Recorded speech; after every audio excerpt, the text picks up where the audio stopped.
नमस्कार विद्यार्थी मित्रांनो, स्वागत आहे तुमचं आपल्या युट्यूब चॅनलवर. आज मी चॅप्टर 2 म्हणजे आपलं reproduction higher and lower animals आहे त्या चॅप्टर मधले जे काही महत्वाचे टॉपिक्स आहेत ते टॉपिक्स घेऊन आलो. म्हणजे 2020 ते 2025 पर्यंत कोणकोणते टॉपिक बोर्डला विचारले त्याच्यानुसार आपण हे अनालिसिस करून डाटा काढलेला आहे. तर सुरुवातीला बघा, 2020 मध्ये हा जो सेकंड चॅप्टर आहे आपला रिप्रोडक्शनचा, त्या चॅप्टर मध्ये बघा टीएस ऑफ टेस्टिंग, त्याच्यानंतर describe the process of fertilization in human, ह्या दोन टॉपिकवर क्वेश्चन विचारले होते. ह्या टॉपिकला जवळपास 8 मार्काचा वेटेज आहे. किती मार्कला विचारला जातो? 8 मार्क. तर 8 मार्कसाठी या दोन टॉपिकवर क्वेश्चन विचारले होते. त्याच्यानंतर 2021 ला तर कोविड मध्येच गेला. नंतर 2022 मध्ये बघा IVF म्हणजे टेस्ट टू बेबी, ह्या टॉपिकवर क्वेश्चन विचारलेला होता. नंतर ब्लास्टोलेशन म्हणजे फर्टिलायझेशन झाल्याच्या नंतर ते झायगोट जे असतो, झायगोटच्या नंतर ते क्लिवेज होत, त्यापासून ब्लास्टुला, मोरोब्लास्टुला, ग्लॅस्टुला, हे ज्या स्टेजेस असतात त्या स्टेजेसवर क्वेश्चन विचारलेला आहे. नंतर male reproductive system, male reproductive system मध्ये काय, मेल रिप्रोडक्टिव्ह सिस्टीमची डायग्राम आलेली होती आणि त्याला तुम्हाला लेबलिंग द्यायची होती, हे क्वेश्चन आलेला होता. नंतर describe hormonal control of menstrual cycle, menstrual cycle मध्ये हार्मोनल कंट्रोल काय असतो, म्हणजे मेन्स्ट्रुअल सायकलला हार्मोन कशा प्रकारे कंट्रोल करतात याच्यावर एक क्वेश्चन तयार झालेला होता. म्हणजे हे काही 4 टॉपिक होते, या 4 टॉपिकवर 2022 मध्ये क्वेश्चन तयार झाला. नंतर आपण जर बघितलं 2023 मध्ये सेकंड चॅप्टरवर बघा कॉन्ट्रासेप्टिव्ह मेथड जे आहेत, म्हणजे बर्थ कंट्रोल मेथड पण म्हणतो आपण, ह्या कॉन्ट्रासेप्टिव्ह मेथडवर क्वेश्चन विचारला होता. त्याच्यानंतर एसटीडी म्हणजे काय, sexually transmitted disease, sexually transmitted disease जे असतात त्या डिसीजवर क्वेश्चन विचारला होता. त्याच्यानंतर what is spermatogenesis, the process of formation of sperm, sperm तयार होण्याची जी प्रोसेस असते त्या प्रोसेसवर म्हणजे स्पर्मॅटोजेनेसिसची डेफिनेशन, आणि त्याच्यानंतर स्पर्मॅटोजेनेसिसची जी रे डायग्राम आहे, म्हणजे मियोसिस कधी होणार, मायटोसिस कधी होणार, स्पर्मॅटोजेनेसिस चार्ट आहे, चार्ट एक विचारलेला होता. नंतर significance of fertilization in human, human मध्ये जे फर्टिलायझेशन होतं त्याचं सिग्निफिकन्स काय, महत्व असतं ते एक लिहायचं होतं. हे 4 टॉपिक, 3 टॉपिक होते, 4 टॉपिक सॉरी, हे 4 टॉपिकवर 2023 मध्ये क्वेश्चन तयार झाले होते.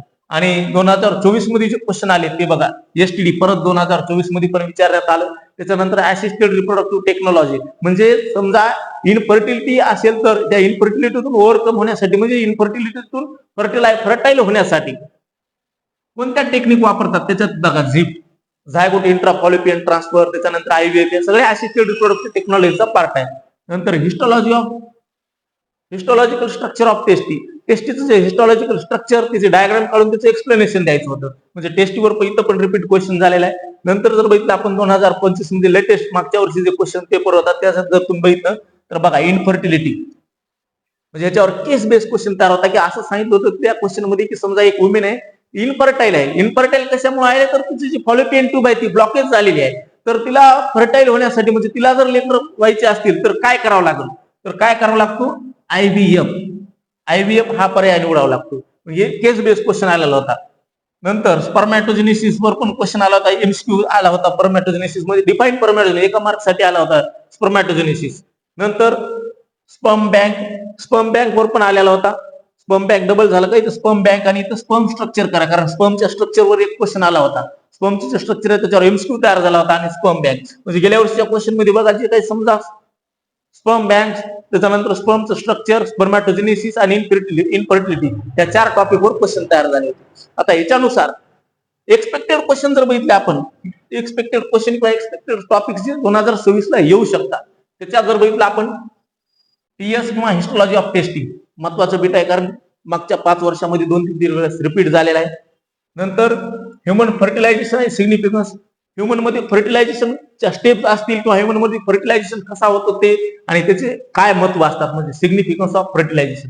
नंतर एसटीडी पण मागच्या 2-4 वर्षात रिपीट विचारलेला क्वेश्चन आहे, महत्वाचा आहे. त्याच्यानंतर असिस्टेड रिप्रोडक्टिव्ह टेक्नॉलॉजी, म्हणजे जर एखादी वुमेन इनफर्टाईल असेल, लेकर होत नसतील तर तिला कोणते पर्याय निवडावे लागतील, कोणते टेक्निक वापरावे लागतील. मग त्या टेक्निक मध्ये बघा IVF आहे, झिफ्ट आहे, गिफ्ट आहे, अजून काही मेथड असतील त्या तुम्ही बघून घ्या आणि हे असिस्टेड रिप्रोडक्टिव्ह टेक्नॉलॉजीचा पार्ट क्लिअर करून घ्या. नंतर स्ट्रक्चर ऑफ स्पर्म असेल किंवा स्पर्मॅटोजेनेसिसची प्रोसेस असेल.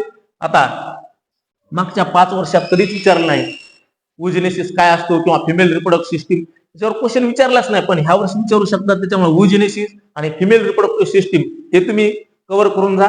नंतर मेन्स्ट्रुअल सायकलवर एकदा विचारलेला आहे मागच्या 5 वर्षामध्ये, परत विचारू शकतात. मेन्स्ट्रुअल सायकल एक परफेक्ट करून जा. मेन्स्ट्रुअल सायकल मधला हार्मोनल कंट्रोल असेल किंवा मेन्स्ट्रुअल सायकलची प्रोसेस असेल.